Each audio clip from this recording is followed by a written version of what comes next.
Welcome back, everybody. So now we're going to discuss the different types of task ones that you can get. Okay, and then I posted an article for this, so you can read in a little bit more detail on what you should be describing for which types of graphs. Here I'm just going to explain the general trends of it, and then if you'd like more detail, this video is sufficient for you to, go about your task one, but if you'd like more detail and more information, the article is also included in the lecture. So there are two types really of questions you can get on task one. You can either get to describe one graph, or you can get 2 or 3 or 4 graphs, right? And then there's the different types of graphs. There's a bar chart, there's a pie chart, there are line graphs, right?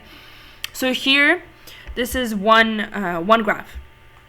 And basically the difference when you're writing one graph, describing one graph, or 2 graphs in this case,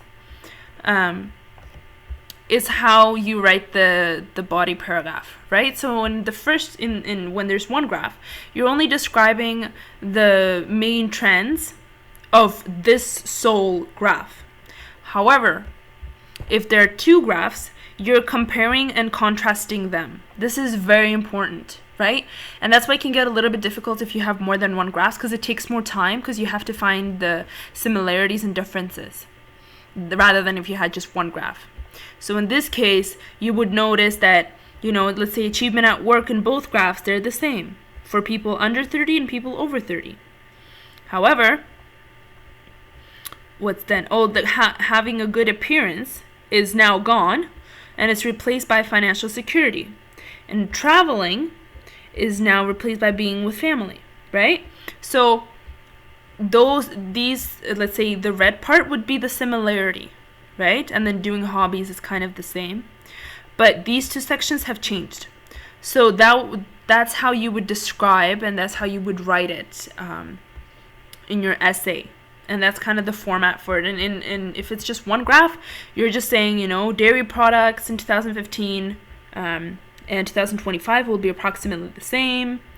And then the least amount was meat products in 2025.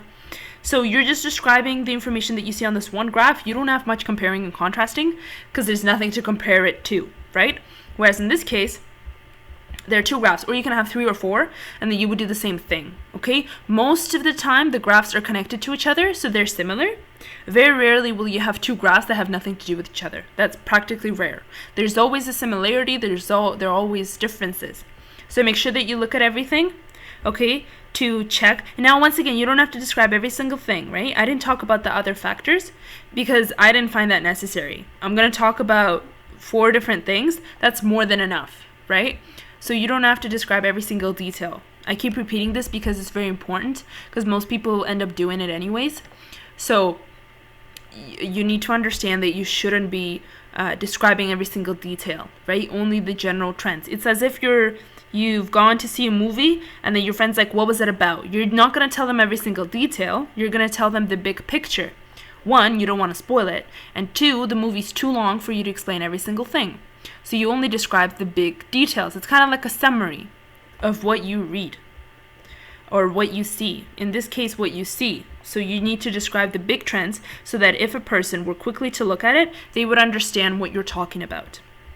And those are pretty much the 2 different types of questions that you can get on task 1. The format for them is the same. The only difference is that when you have more than one graph, you need to compare and contrast the 2.